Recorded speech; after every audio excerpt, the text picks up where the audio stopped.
You're listening to Moon Monkey. On this episode, we're going to be talking about Isle of Dogs, directed by Wes Anderson.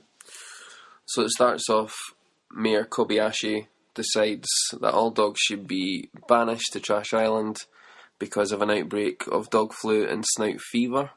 The first dog that he chooses to be banished is a dog that is in his own household and is the security dog of his ward. Yeah, Spots.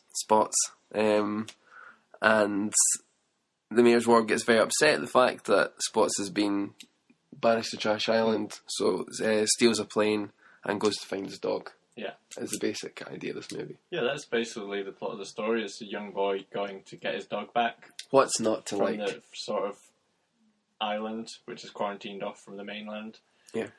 So yeah, it had a fantastic cast, and I think that was one of the main things they sort of sold the film on, was all the voice actors that were in it. So you have Bryan Cranston, who plays Chief, who plays the main dog in it. You've got Bill Murray, Jeff Goldblum, Edward Norton, Scarlett Johansson, like so many names. That was like most of the trailer was just a page full of names of people who were in it. Yeah, that's a really good cast. Yeah, and they all did like a really good job, I think, of creating their own individual characters, because each dog's slightly different and got their own quirks. Lots of returning people for Wes Anderson. Yeah. People that he's worked with before. And he's doing stop motion again after Fantastic Mr. Fox. Yeah. Have you seen Fantastic Mr. Fox? I haven't seen that. I have to say I'm not a big Wes Anderson fan, so I haven't seen all of his movies. I don't think I've actually seen Fantastic Mr. Fox all the way through. But what I did see, I thought, oh, that's alright. Yeah, I've seen parts of it. I don't think I've actually seen and I know he's like very, very popular, and I've seen like part of Grand Budapest Hotel, which I think was like a big hit for him. Yeah, I think I did that. I think he's one of those directors where like, because he's got that following, like every film he does is pretty popular amongst like his fans anyway, even if like other people don't get it. Even from like his very first film, was it Meet the Tenenbaums was the first one he did, and Life Aquatic was Steve Zissou. Yeah, like he's done a lot of good ones. Yeah, but he sort of has his very own particular style, which I think it's. Well, I hesitate to say love it or hate it, but it's a very unique style. Yeah, it has his own things. Like you can tell it's his thing. Like you've got like the kind of 60s music and just the little bits of costume detail for each character. It gives you more about them. Like even the dogs, like have got their own little bits. Yeah. Like Bill Murray's dog's in a certain kind of baseball shirt or whatever. Yeah, one of the things that I loved about it was the animation and the models they made of the dogs. But I think like the thing with the stop motion animation is that it gives him the chance to like really expand on all those things that make Wes Anderson movies, because he has that. He can get to put in all like those little bits visuals. of details that he couldn't before. Yeah, it gets even more of it, and it's more charming than your sort of CG films. It's much nicer because it's more feels handmade. It has a nice little kind of scrappy feel to it. I really like it. Even like the little bits with the dog's fur moving and all that. Yeah, because when it's like wind and it's like they're moving every shot, it looks really, really and they all have like little, like so much detail. Yeah, all the set design and everything was really good. Like about his like direction style, I was talking like where he usually has everything like centered in the screen. Like he uses a very specific like sort of static camera shot. Not always static, but it's sort of like everything's always center frame and it's always framed in a particular way. Like every shot throughout the film. Like, it doesn't really vary at all. So that's something that's like, you either get into that quickly or it's kind of off-putting. But did you like it? I did enjoy I wasn't bored through the film, I'll say that. Like, I thought it was a little bit overlong, but it did keep me entertained.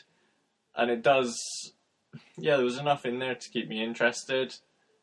It wasn't like, because the one thing, like, I felt like it should have been funnier. Like, I felt a lot of the jokes didn't land for me. And it could have been a little bit funnier. And like I say, it was a little bit overlong. But I was entertained through it, and it was a very unique story, I felt. Like, I haven't seen many other films with that plot or that specific sort of... And you're not a dog person. Weirdness. No, that's true. I think if people like dogs, I think they would like this more. Yeah. I mean, I really liked it. I thought it was really good. And it had some, like... Even with like stop motion dogs, it still had enough with the characters, and even if it's just a story about the little pilot wanting to find his dog, that's enough. But I feel like there's Well, lots they did a going very on. like storybook feel, even to the point of like chaptering. Yeah, there's loads of like, the I like story. the episodic kind of structure and Yeah, stuff which like was that. quite nice. But I think like there's loads going on underneath it, like with the like you could look at it just like the dog story, which is enough for me. But you've I got love it like stuff. the Well, I felt like the story on the mainland that was following the exchange student, that bit didn't really work. Like, I thought they should have kept it like on the island with the dogs and the little pilot. Like, every time it cut back, I felt like I wanted it to go back to the... But then you wouldn't have got like the undercurrent story of like the corporatism of the mayor being corrupt and things like that, and the whole turning the population against the dogs. And really, they loved their dogs, but they were told like, "Oh, the dogs are bad. You know, you've got to get rid of the dogs." Yeah, I suppose that was to get that across. And the rigged election and things like that, which I feel like was a big part of the story. And there's loads of stuff like, but when you think about it, this would have took so long to make. Like a dog just looking to one side would have probably taken a day or something, or I don't know exactly. But you look at it now and it's been released, and then there's all these student protests, and you've talked about corruption of governments and elections and things like that. Yeah. Going around the globe, and I think it's quite interesting that this came out. And they wouldn't have planned it like that, because it would be 2-3 years ago, whatever, they would have started making this. Yeah, I mean, there was some interesting political messages about sort of internment, and they'd obviously like a lot of good satire or political commentary. By making it dogs, it makes it more easily accessible for people, because everyone loves dogs. Sometimes people don't care about humans, but by making it dogs, you're putting some across people like cats. a serious political point. Yeah. But again, it's like the whole dogs-cat separation. Like, it's like, could be a metaphor for racism or separating peoples. Yeah.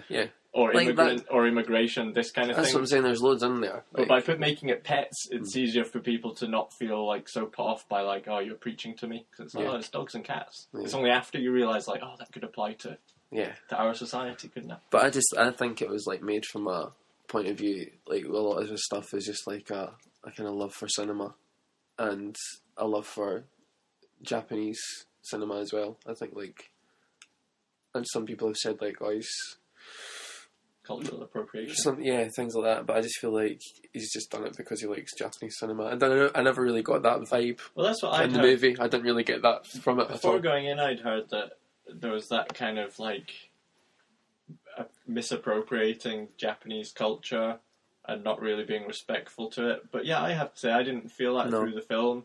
I thought that it showed a sort of love for Japanese film and cinema, and apparently the mayor Kobayashi is based on a character I believe Toshiro Mifune played in a Japanese movie, and I imagine if the more you know about Japanese film, there's probably other references in there.